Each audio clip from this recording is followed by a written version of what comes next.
Prezados, prezadas, bom dia. Hoje iniciamos o nosso segundo bimestre.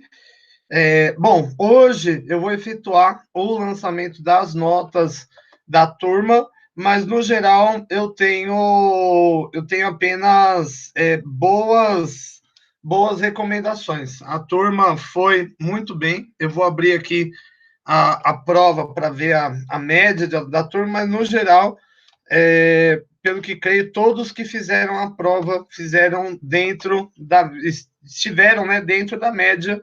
Fico aqui muito lisonjeado, honrado aqui pelo resultado. Espero que vocês tenham aprendido bastante nesse primeiro bimestre. Bom, só então confirmando, a média da turma foi 39,9, ou seja, assim, era 59, né, o valor da prova, e a turma acabou por ir muito bem. A menor nota foi 29 e a maior nota foi 45. Então, parabéns, turma, tanto pelo desempenho, né, quanto pelas exigências, né, desse bimestre, né? Não foi um bimestre fácil, né, no modelo remoto, enfim. Então, hoje, eu dou a devolutiva da prova para vocês, vou fazer aqui uma revisão da prova inteira e já passo alguns apontamentos para o próximo bimestre. Nesse bimestre que se inicia hoje, primeiro, outros fatores vão entrar na composição da nota. A média, a prova vai valer 5, as atividades presenciais, as atividades de presença no AVA vão valer 2 pontos, 1 ponto vai vir da prova integradora e 2 pontos do projeto integrador. Então, como nós temos mais fatores para compor a nota, acaba sendo um pouco mais difícil, tá legal? Então, demanda aqui da turma um pouco mais de esmero nesse momento. Então, vamos lá, sem mais delongas, vou compartilhar a tela com vocês, vou lendo as questões aqui e corrigindo e tirando, evidentemente, eventuais dúvidas. Então, qualquer dúvida que a turma tenha, por favor, pode me gritar a qualquer momento. Vamos lá. Então, a primeira Caravaggio. Deixa eu só arrumar uma luz aqui.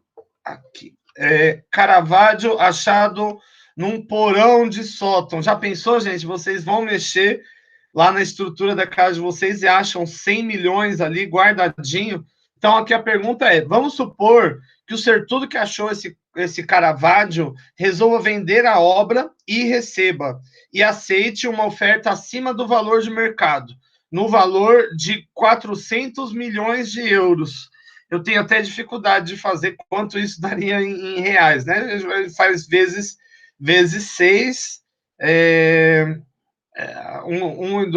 daria 2 bilhões e 400 milhões, enorme, né? Podemos dizer que o indivíduo em questão converteu o quadro, o que ele é, gente? Capital cultural objetivo ou objetivado. E o dinheiro, o que é? Capital econômico. Então, a gente pode dizer que o indivíduo ele converteu capital cultural objetivo em capital econômico. Bom, vamos adiante. Segundo o modelo cilíndrico de Havilland, qual dos itens abaixo pode se caracterizar como uma infraestrutura? Lembrando que a infraestrutura é a base produtiva da sociedade, né? Tudo que envolve produção, distribuição e ou assimilação de valores. E a resposta correta seria a resposta D. Uma escola de samba é uma infraestrutura? Envolve, né, produção, distribuição, assimilação de valores, assim como uma fábrica de papéis ou um aviário, né? Todos corretos. Como vimos, a cultura é um termo de muitos significados, né? Basicamente, a cultura é algo que vai denotar as ideias, valores e percepções. Então, nesse sentido, qual que é a alternativa certa, né, acerca da cultura? Então, a gente pode dizer que nenhuma cultura é igual uma a outra, né? Mesmo aquelas culturas que são parecidas, ou seja, cada cultura tem fatores distinguíveis, ou seja, que separam uma cultura de outra, né? Se a gente falar, por exemplo, da cultura brasileira e a cultura americana, pergunto, é distinguível? É distinguível, né? Mesmo que a gente compartilhe, né, coisas de maneira semelhante, é distinguível. Essa outra questão tem um texto bem grande aqui, na verdade, é um texto que foi para ajudar, sobre estigma, né? A gente estudou estigma quando a gente estudou o Norbert Elias e o John Scottson, que fizeram ali um estudo em Winston Parva, né? Uma cidadezinha. Bom, em outras palavras, né? Como a gente pode definir, né, o estigma, né? Aonde esse processo se mostra, né, em Winston Parva. Então, esse processo fica bastante evidente, sendo ele vital para reforçar a superioridade dos habitantes da Zona 1, que era a mais rica, a mais antiga, 2, que era a zona intermediária, em relação à Zona 3, que era a zona periférica da cidade, né? Afetando, assim, a capacidade dos moradores da Zona 3 de adquirirem capital econômico, sobretudo capital social, né, que vai, por assim dizer, afetar todos os outros capitais de forma mais ampla. Vamos na sequência.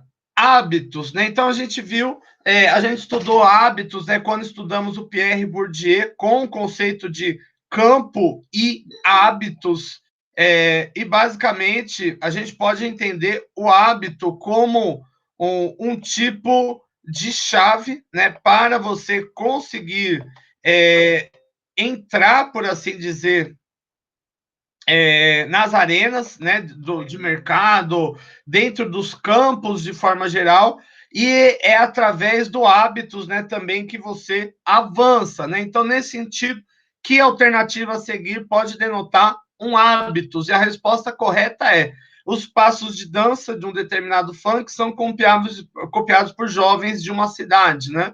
Todos os outros segmentos não vão dar resposta, né, a hábitos, né? Como, por exemplo, eles vão falar de campo, né? O campo da medicina, o setor produtivo, o setor agrário, né? Tudo isso é campo, né? O hábitos é o que você reproduz dentro do campo, né? Não é o próprio campo. Vamos na sequência aqui. Bom, quanto ao conceito de indústria cultural, é correto afirmar que, vamos ver aqui, ó, a indústria cultural produz bens culturais como mercadorias, certo ou errado? Correto, né? A indústria cultural transforma a cultura de massa em mercadoria. 2, o objetivo da da indústria cultural é estimular a capacidade crítica dos indivíduos. Errado. É justamente o contrário, é esvaziar a capacidade crítica dos indivíduos, né? 3, a indústria cultural cria a ilusão de felicidade no presente, eliminando a dimensão crítica, né? Ou seja, algo aqui que conversa de novo com a 2, correto. E o 4, né? A indústria cultural ocupa o espaço do lazer do trabalhador sem lhe dar tempo para pensar sobre as condições críticas de exploração que ele vive, né? Por isso que a indústria cultural ela é tida como um fator alienante, ou seja, que atua no sentido de alienar o indivíduo, inclusive da sua própria situação. Muito bem. Vamos lá. Bom, O Massacre, né, dos Inocentes é um quadro, né, de Peter Paul Rubens, desenhado em 1611, e é talvez o quadro avaliado, né, de maneira mais alta, né? Então vamos supor que o indivíduo ganhou na loteria 300 milhões e gasta um terço desse valor para comprar o livro, né? O livro não, perdão, o quadro. Ou seja, ele ainda tem muito dinheiro, 200 milhões, e agora ele tem que tipo de capital? Além do capital econômico, né? Que tipo de capital ele tem com o quadro? Capital cultural objetivado, né? Lembrando que os outros capitais culturais são: institucionalizado, que são os diplomas, e 2, internalizado, que são aqueles conhecimentos, habilidades e competências que o indivíduo adquire, né? Internaliza, né? Joga para dentro.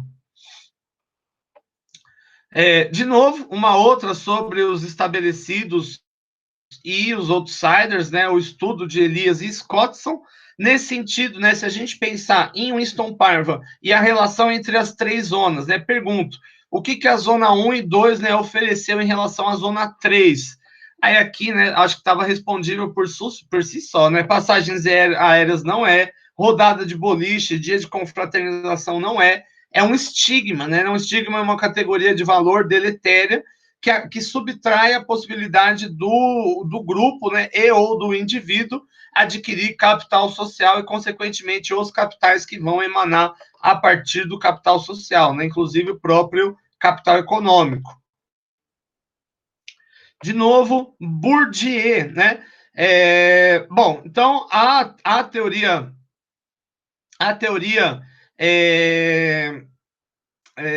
de Bourdieu vai sustentar quais tipos de capital, né? Quais desses construtos aqui denotados fazem parte? Campo, sim, né? O campo e hábitos, né? Campo é um lugar de luta, de disputa de capital. Hábitos é a chave de entrada no campo e também o critério de elevação, né? De progressão dentro do campo. Capital cultural, a gente viu também, vai se dividir em institucionalizado, internalizado, objetivado. O único construto aqui que não faz parte é capital humano, né? A teoria de Pierre Bourdieu não dá inteligibilidade especificamente para um construto, né, que venha a ser denominado como capital humano. Bom, a teoria feminista dos meios de comunicação promulga que, lembrando, né, como nós falamos de meios de comunicação, nós falamos de funcionalismo, nós falamos de teoria interpretativa, nós falamos de teoria do conflito e teoria feminista, ok? Então, a resposta correta é: os estereótipos de gênero apresentados nos meios de comunicação de massa reproduzem e justificam o machismo estrutural, né, da sociedade. Né? Enfim, a gente discutiu isso fortemente, né, como a questão das propagandas de cerveja, ou ainda das propagandas de produto de limpeza, né, todas elas vão reforçar estereótipos, né, de gênero. A McDonaldização, né, foi um outro fenômeno que a gente conversou fortemente, né, junto com a uberização. Então, observando os exemplos a seguir, qual deles pode ser caracterizado como um tipo de McDonaldização? E a resposta é a substituição de humanos por robôs em lares de cuidadores de idosos, né? Porque se a gente lembrar, McDonaldização vai envolver calculabilidade, previsibilidade e, sobretudo, eficiência, ou seja, fazer mais do que com o mesmo, além de controle. A robotização permite você adentrar, né, todas essas quatro entranhas aqui da uberização, né? Afinal, você tem pleno controle, né, de tudo que vai acontecer, você só paga o robô uma vez só, o robô não vai te surpreender, né? Enfim, essa seria a lógica, né? Mais adiante, deixa eu puxar a telinha aqui para o lado. Opa!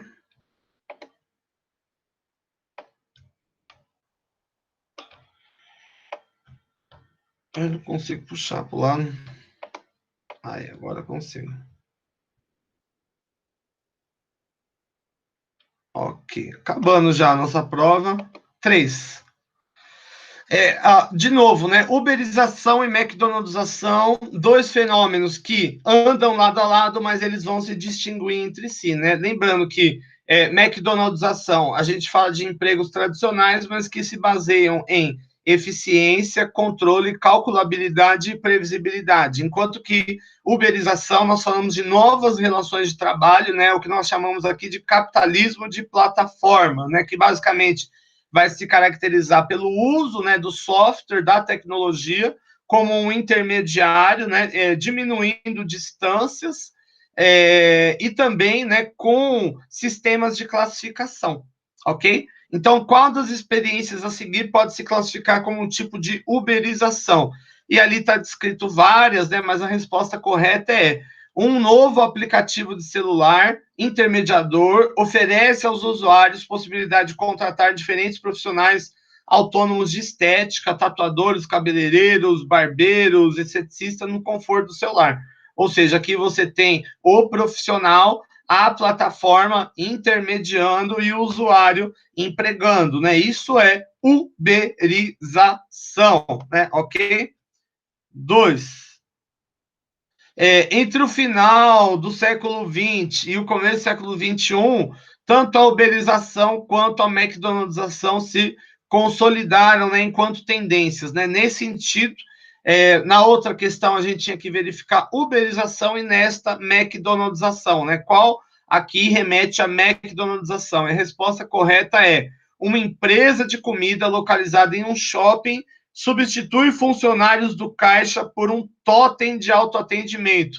Totem de autoatendimento é mais barato que funcionário? Sim. É mais previsível? Sim. Atende aos critérios de calculabilidade? Sim. Né? Então, McDonaldização. Próxima. Ulrich Beck, né? Ulrich Beck ele vai falar da lógica da sociedade de risco, né? Que basicamente ele vai contemplar que hoje, né, apesar da nossa qualidade de vida ser mais alta, apesar de nós, né, conseguirmos colonizar até Marte, a probabilidade de coisas, né, acontecerem errado na nossa vida, né, riscos, né, inclusive riscos que fogem da nossa alçada, é muito maior do que há 100, 200, 300, 400, 500 anos atrás. Né? Então, nessa lógica, que exemplo a seguir denota, né, um tipo de risco advindo dos novos conhecimentos? Aqui está. A resposta correta é: a inteligência artificial, nas próximas décadas, promete extinguir muitos empregos de colarinho branco. Ou seja, não apenas empregos de colarinho azul, né, empregos de operariado, né, mas também empregos criativos prometem ser solapados pela tecnologia, né, pela inteligência artificial, né? Quer risco maior do que esse, né? Você vai para uma entrevista de emprego e tem que lidar com o robô, né, como concorrente. Né? Então a gente trouxe também a Sandra Maria Feister, né? A Sandra Maria Feister ela vai falar de 3 pandemias psicossociais relacionadas à pandemia de Covid-19, sendo uma pandemia de medo, uma outra, uma pandemia de desorientação coletiva, e um terceiro, uma pandemia de ações, ok? Então, nesse sentido, que situação abaixo pode denotar a pandemia de desorientação coletiva? E a resposta é: a Covid-19 levou os cientistas a desmistificar questões acerca do vírus e desenvolver vacinas para promover medidas profiláticas, né? Ou seja, aqui, né, a ciência, né, junto com a sociedade, foi caminhando para gerar respostas, né, informar a sociedade e gerar, inclusive, né, meios de ação, né, que foi a terceira pandemia, que é a pandemia de ação. A gente falou também do Alexandre White. O Alexandre White, no geral, ele vai pontuar que a pandemia de Covid-19, assim como outras pandemias, né, tende a ser acompanhados do preconceito. Por exemplo, a peste bubônica no início do século XX, ou mais recentemente a AIDS na década de 80, levaram à estigmatização de grupos. Né? No caso da peste bubônica, os pobres; no caso da década de 80, a homossexualidade, né, de maneira geral. Então, nesse sentido, o Alexandre denota, né, que existe também um estigma relacionado à Covid-19. Então, que questão a seguir vai apontar isso? Né? E a resposta é: em 2021, brasileiros sofrem preconceitos em países europeus pelo fato do Brasil ter se tornado o epicentro da Covid-19, né? Junto, evidentemente, aí com a Índia, né? Que apesar, né, de ter um número maior, né, de casos, acaba por ter um número menor de mortos, né, o que pode denotar, muitas vezes, uma subnotificação de casos no Brasil, né, não exatamente uma maior mortalidade. Né? A gente falou também do Nicholas Luhmann. O Nicholas Luhmann ele vai trabalhar, ele vai apresentar 3 sistemas diferentes que estão interligados entre si e que vão funcionar em uma lógica binária. Né? O primeiro é o sistema econômico, que funciona na lógica de pagamento e não pagamento, e que se liga ao sistema político pelos impostos. O sistema político funciona numa binaridade de poder e ausência de poder, e se liga ao poder judiciário, né, pela Constituição, e o Poder Judiciário ele também age numa binaridade de lícito e ilícito e vai se ligar ao sistema econômico pela propriedade privada. Né? Essa é a lógica. Né? Então, nesse sentido, qual dos exemplos a seguir abrange os três elos de ligação e os seus referidos papéis? Né? A resposta é: uma nova lei levou o STF no Brasil a considerar lícito o consumo de derivados de cannabis no Brasil, o que, por sua vez, tende a levar à constituição de novos nichos comerciais, o segmento econômico, que, por sua vez, eleva a arrecadação de tributos, né, que vai se conversar com o sistema político. Para tentar elucidar os efeitos de comunicação de massa, surgiram várias teorias, né, dos meios de comunicação, sendo as principais, né, teoria do conflito, teoria feminista, teoria funcionalista e teoria interpretativa. Né? Essas vão ser as principais. Então, nesse sentido, a resposta correta é, de alguma forma, né, pensando no funcionalismo, o controle da ordem social é possível, em parte, por conta do entretenimento e das práticas de socialização. O funcionalismo vai entender que os meios de comunicação eles existem, pois cumprem funções dentro da nossa sociedade, como, por exemplo, organizar grandes situações de massa, ou ainda fornecer entretenimento, socializar, né? Então, essa seria a resposta, né? Todas as outras respostas, né, vão denotar questões oriundas de outras, né, divisões, né, das teorias da comunicação. Então, de novo, voltamos a Beck, né, a Ulrich Beck, e a ideia de sociedade de risco, e que os conhecimentos podem vir a se converter em perigo, né, na sociedade contemporânea. Né? Então, que questão a seguir vai denotar um tipo de risco advindo de novos conhecimentos?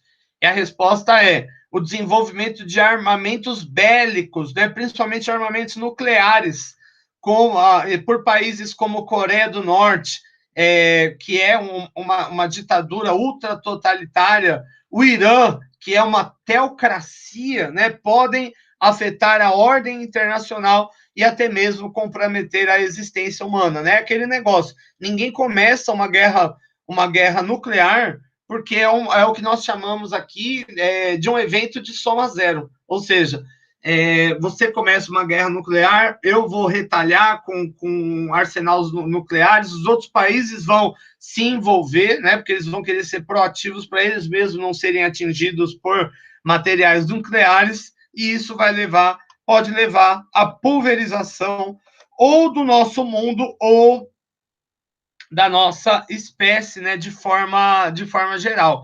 E, por fim, a nossa última aqui, vamos supor aqui que um estudante da Universidade resolve aprender um idioma, inglês, e ele vai para Londres. Né? Durante o curso, ele vai adentrar em outros campos, né, e adquirir outros hábitos, né, dentre eles o gosto pela música. Ele vai se tornar ali mais próximo dos amigos, vai montar uma banda, e ele resolve, né, ficar famoso, contrata Mark Ronson. Mark Ronson é produtor da Rihanna, do Jay-Z, do Beyoncé, né, grandes personalidades, e ele investe milhões na produção de seus videoclipes, né, e outras formas de publicidade. Né? Isso leva ao capital dele estourar, né? Torna-se muito famoso e ele decide parar os estudos para se dedicar à carreira artística. Né? Então, nesse caso, investir dinheiro para se tornar famoso, dentro da ótica de Pierre Bourdieu, é o mesmo que transformar capital econômico, que é grana, em capital social, que é respeito, credibilidade, notoriedade, né? Através dos investimentos que ele fez em publicidade, ele ficou conhecido, adquiriu o capital social. Gente, essa foi a nossa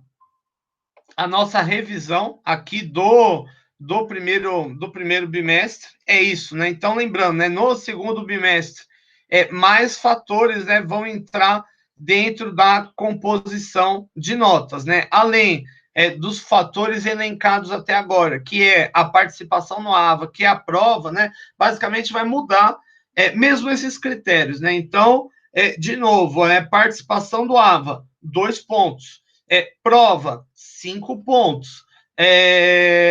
Projeto integrador, 2 pontos. E prova integradora, 1 ponto, né? Totalizando 10 pontos. Ou seja, 3 pontos fogem da minha alçada.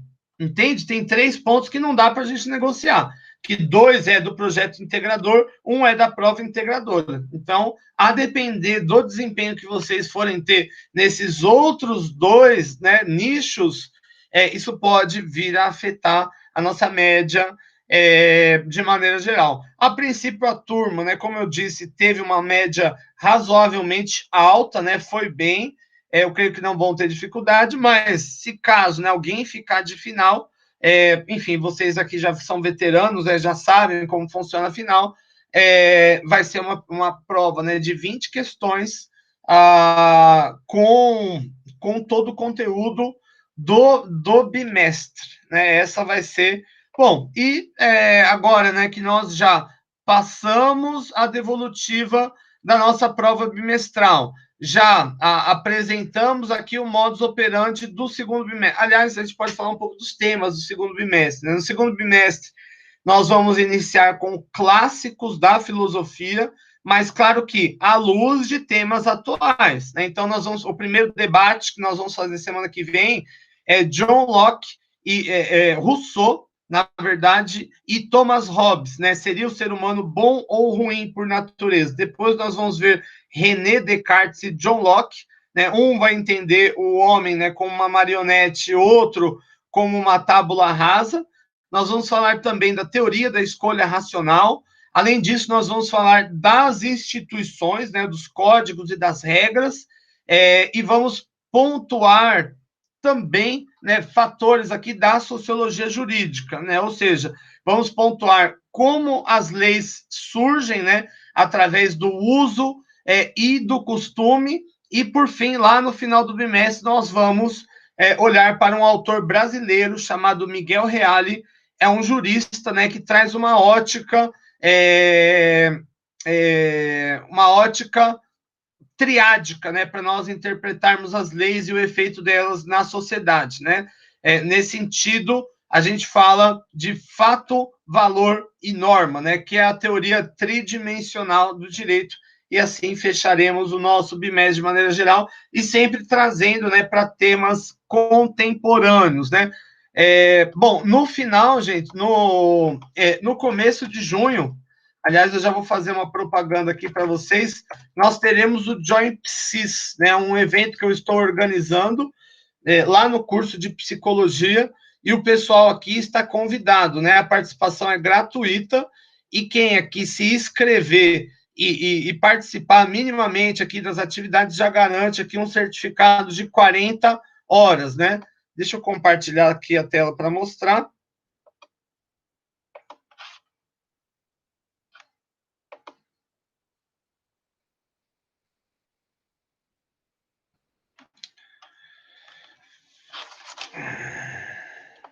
Bom, então é o Join Psis, Jornada Internacional de Psicologia Social. Eu convidei participantes de mais de 10 países diferentes. Por exemplo, vamos ver aqui alguns aqui. A Sara Gouveia é da... Aqui, ó. Sara Gouveia, da Universidade do Porto, de Portugal. Alberto Rodrigues Blanco, diretor da Universidade Kennedy, na Argentina. Ana Maria Barcelos, de Lincolnshire, nos Estados Unidos, ou melhor, no Reino Unido. Ângelo Fassi, de Valência, Espanha. Carolina Escudeiro, de Barcelona, Espanha. Diego Monastério, da Argentina, da Universidade Federal de La Matanza. Francisco Caliguri, também de Buenos Aires. Quem mais aqui? Guilhermo Raquevicius, também de Buenos Aires. Gustavo Villamizar, da Colômbia. Héctor Sevilla, né, um dos maiores aqui da América Latina, filósofos da atualidade, de Guadalajara, México. Ana Maria Darahug, também de Buenos Aires, Marcelo Gotardo, também de Buenos Aires, Maria Paula Alfonso, né, da Colômbia, o Pablo Tagore Palma Sosa, de Talca, no Chile, né, professor da Universidade Autônoma do Chile, né, enfim, um grande evento.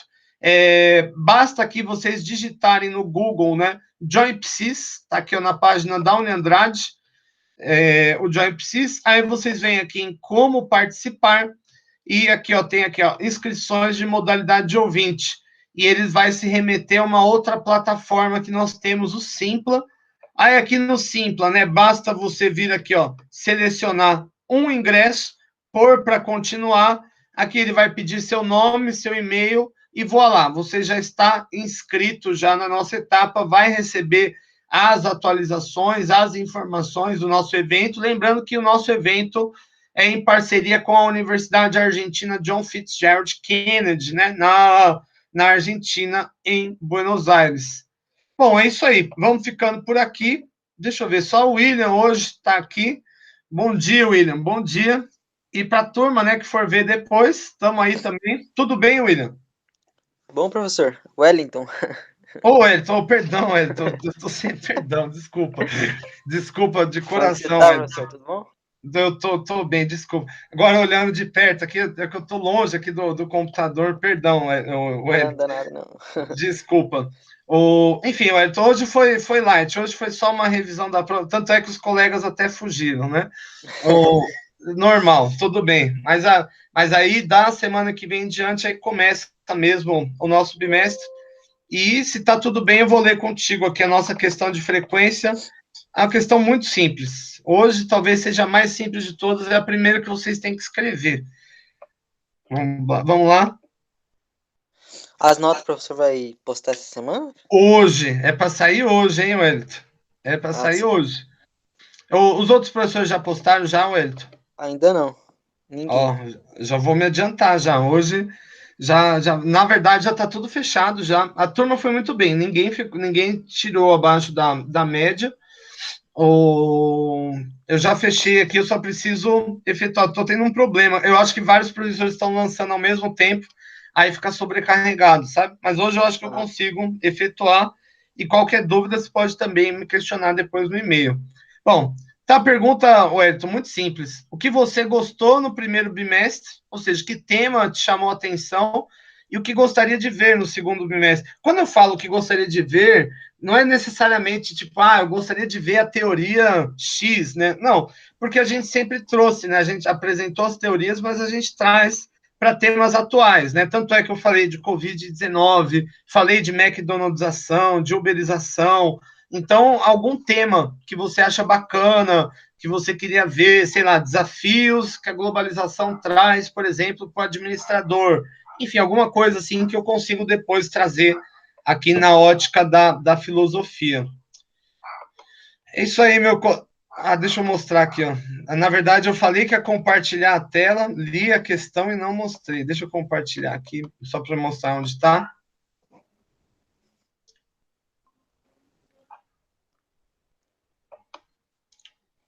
Ó, então tá aqui, ó. Então, primeiro, o que você mais gostou? Vamos supor que você gostou lá do Pierre Bourdieu. Pode ser, do que você achou bacana. Gostei lá dos autores mais modernos aqui falando da Covid. E que tema você gostaria de ver no segundo bimestre? Como, por exemplo, a inteligência artificial vai impactar o mercado, criptomoedas, a sustentabilidade do sistema internacional, novos segmentos de mercado, habilidades e competências do futuro, enfim, algo ali que você consegue vislumbrar no seu universo ali de possibilidade que é interessante, joga aqui que eu tento trazer depois para filosofia. É uma forma aqui de tentar customizar um pouco o nosso conteúdo. Deixa eu cortar aqui. É isso, meu Wellington. Então, acho que eu vou ficando por aqui. Eu vou te liberar também. Tá frio por aí, Wellington? tá um pouco, professor.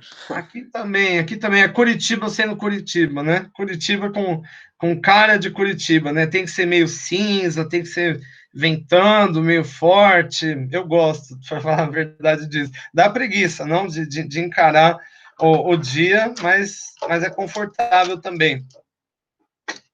Bom, o Ed, vou ficando por aqui.